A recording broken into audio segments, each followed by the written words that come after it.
Hi, this is Cherry, and I'm super excited to have a second episode of Geek Memories. I love to share my passion and my fandom with all of you, and so I was thinking I'd love to share some of the things that I've collected and saved over the years and just walk through memory lane with you. This is a memory that, looking back, I am just flabbergasted. Now, in 2010, some of you might remember the Geek movie Scott Pilgrim versus the World. I had never read any of the graphic novels, but I had heard of the movie coming out because I'm a huge fan of Edgar Wright. Like many, I love Shaun of the Dead. I can watch that movie over and over again. It's in my collection. I can quote it.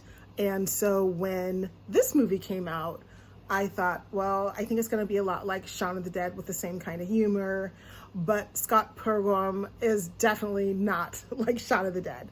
It is visually fun and exciting, but it doesn't have that same whimsical geekiness and, well, zombies. It's not part of his trilogy. Anyway, so I was at the Scott Pilgrim versus the World fan experience. And I was waiting for it to open. I didn't know what was going on with it, but I love the fan experience. It's always a great way to see what the direction of a new film or movie franchise might be, a video game, comic book, TV show. It's a great way to interpret it and sort of see, a glimpse. And sometimes there's a lot of an immersion to it, so you're almost even a part of the film.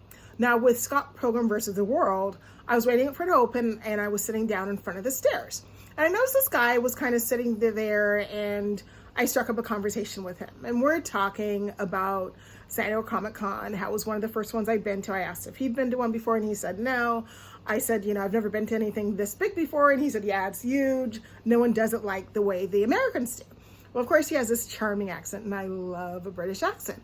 But I kept looking at him, and I kept thinking to myself, gosh, this guy looks familiar.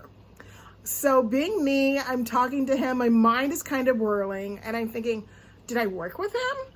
And so finally I said, do you work at Cedars? And he says, no. And I said, gosh, you are just really familiar. And he smiled at me, he didn't say anything. I said, like, really familiar. But I kind of laughed, and I thought, oh, well, I probably just saw you around Comic-Con, and you made an impression on me.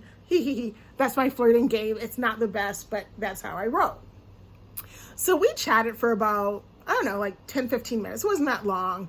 And then a crowd started coming because the fan experience was going to be opening soon. So he said, goodbye, it was nice chatting with you, and he wanders away. So I go into the fan experience, and it was really neat.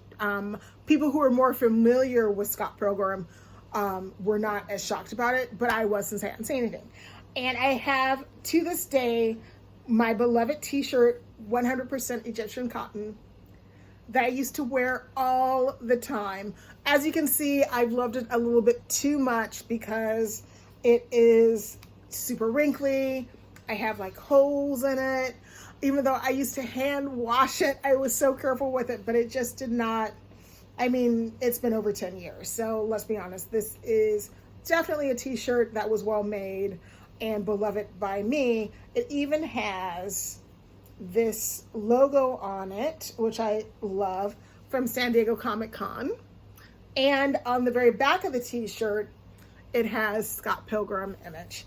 And being unoriginal, I got the same image. They had a couple of different T-shirt designs, but I really, really, really liked the boy with Scott with his T-shirt. And I've always had a little bit of a crush, even though it's kind of inappropriate since of how young he is, with the star, because he's such a cutie patootie. I've always thought that Michael Cera is just super cute and darling. I love nerdy guys.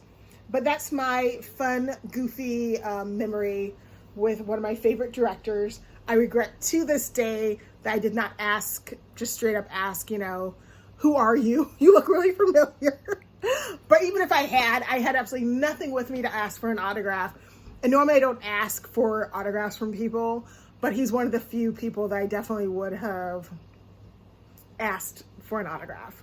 So it's one of my geek regrets, but it's a fun memory because A, I still have the T-shirt, and B, I have the memory. And of course, I've been going to San Diego Comic-Con for a long time.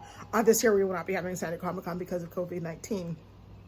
But I, of course, send my prayers, thoughts, and hopes that we will flatten the curve.